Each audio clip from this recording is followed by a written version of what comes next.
Hello everyone and welcome to Chess with M&M. Today we'll see the game 1 of the round 2 of the semi-finals between the semi-finals in Lindores Abbey Rabid Challenge on chess24.com between Magnus Carlsen and Hikaru Nakamura. And as we saw at the round 1 between these players that Carlsen beat Nakamura 3-4-0. So let's see, can Nakamura take his revenge from Carlsen or not? I believe I can fly. I believe I can touch the sky. Here Carlsen with the white pieces and Nakamura with the black pieces. Carlsen opening this game by e4. King's pawn opening by Carlsen.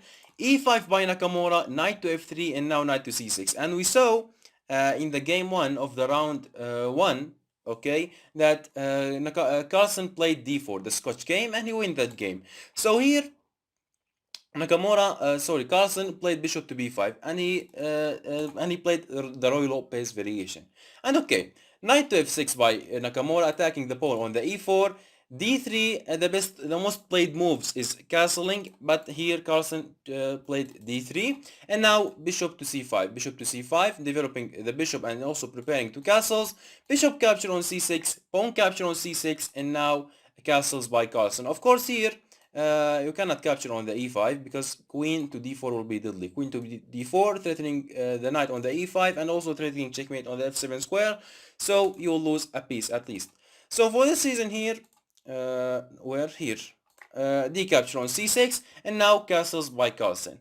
And now bishop to g4, pinning this the f3 knight, h3 kicking this bishop, h3 kicking this bishop, bishop back to h5, and now g4 by Nakamura. G4 and Nakamura playing the best moves in this position. g4 again attacking the bishop on the h5, and here Carlsen sacrificed his knight capture on g4. And knight capture on g4 is the best move in this position. The idea after pawn capture and bishop capture, still pinning this knight, also weakening the king's pawn structure on the king side on this king on the g1 to attack him in the future, also making a majority of the king side and making a passive pawns on the king side.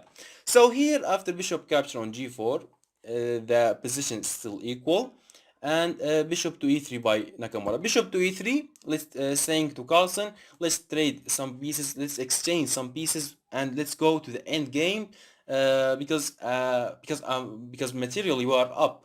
Okay, so here Carlsen declined that offer and he played bishop back to e7.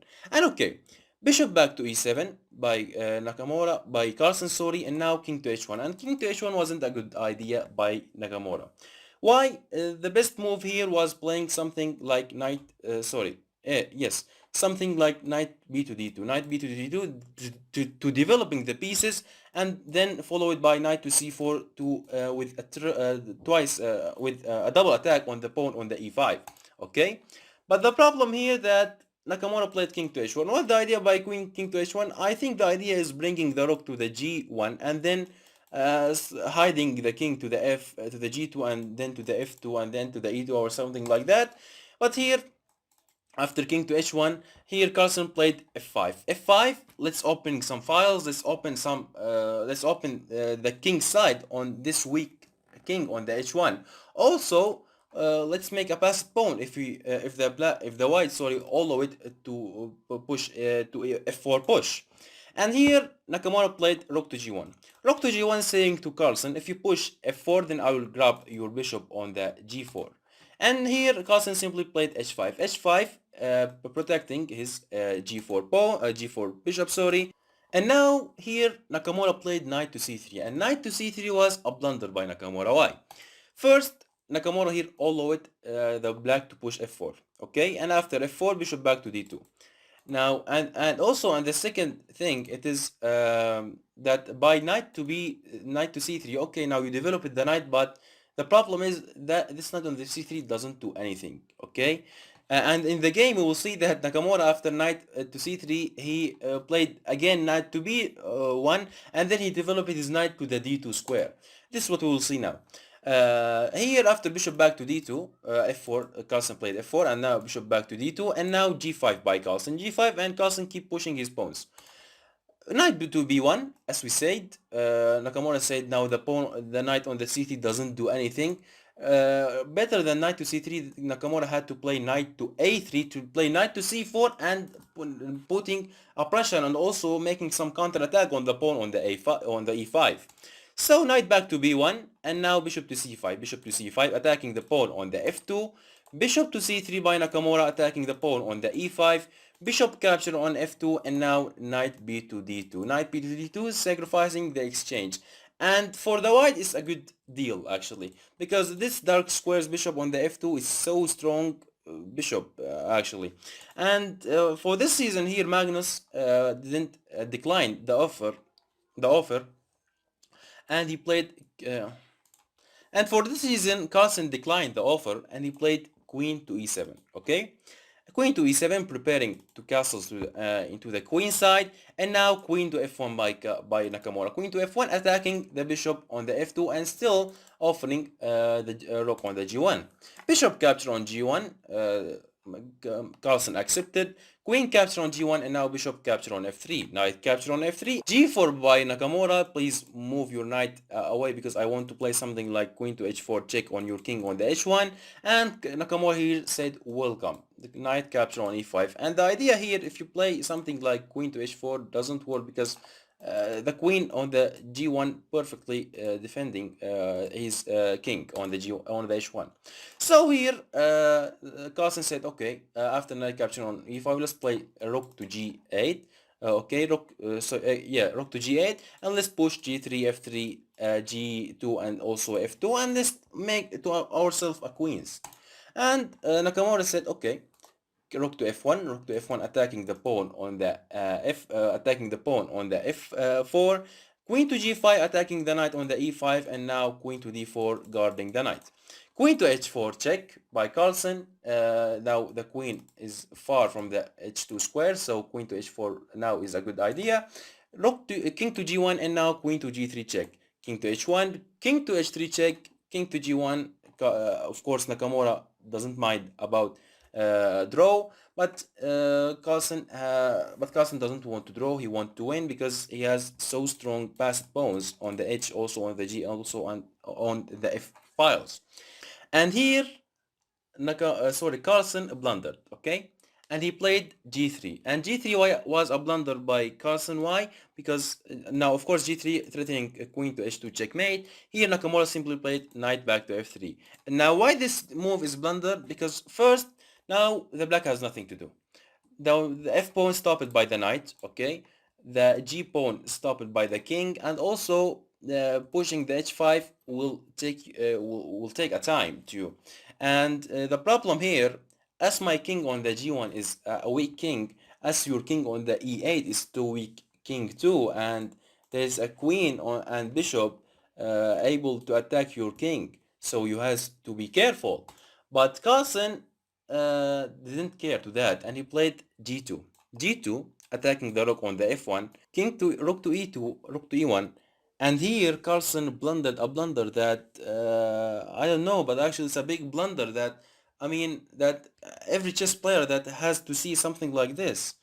And it is queen capture on f3 and queen capture on f3, and after queen capture on f3 here Nakamura says to Carlsen, now you enjoyed, you sacrificed on the g4, you attacked my king, you grabbed my knight, and now it's my turn. Bruh. Here, after queen capture on f3, believe it or not, the white wins this game by mate in 15 move. Here, after queen capture on f3, Nakamura simply played queen to e5 check, king to d8 by Carlsen, and now queen to f6 check, king to e8, bishop to b4, and now c5. Of course, bishop to b4, the threat is queen to e7 checkmate. So here c5 by Carlsen, and now bishop capture on c5, king to d7 trying to going away from the checkmate. But here simply Nakamura played queen to f7, and it was in this moment that Magnus Carlsen, the world champion, resigned the game. I believe I can fly. I believe I can touch the sky. Now why Carlsen resigned the game? Because now simply I'm threatening checkmate in 5. How? here example, if the king goes to the d8, okay, then queen capture on g8 check, and after king to d7, queen to d5 check, and after king to e8, queen to e6 check, and after king to d8, queen to e7 check, and after king to c8, simply queen to e8 will be a checkmate. Also here, if the here after queen to f7, if the king goes to the c6, then queen to d5 check, king to b5, and now a4 check, king capture on a4, rook to a1 check, king to b5, and now simply c4 will be a checkmate. So for this season here, after queen to f7 in this position, that the world champion Magnus Carlsen resigned the game. So yeah, this is the game and this is the chess. Can you imagine this? Just for one move that everything changed and the board just flipped on Magnus. Here at this moment at king to g1, okay, here the engine says the black here simply has rook, the black here has to play something like rook to d8, threatening the queen on the d4, and after the queen moves back to the f2, then here simply the black can push f3, having so strong passive pawns on the king side, and also the white has a weak king on the g1. Okay, now the black is king weak also on the e8, but there is no way for the white to attack him. Also, when this knight moves to anywhere, then queen to d7, queen to c8 will be possible.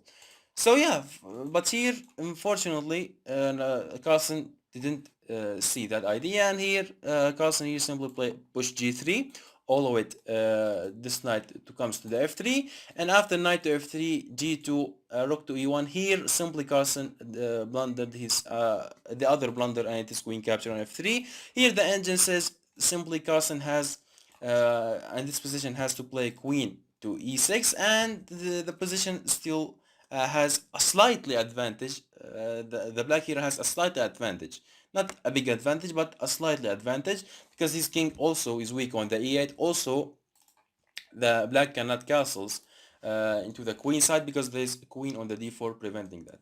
So yeah, here simply where here he didn't see that idea, and he simply grabbed the knight on the f3, and after queen to e5, and after all of these checks, after here on queen to f7 in this position, that Carlsen resigned the game. So yeah, this is the game. Hope you enjoyed it. If you enjoyed the video, please don't forget us by the like and subscribe. Also, you can check out my previous videos, and you can support us on Patreon, the link below the video, and also see you in the next videos.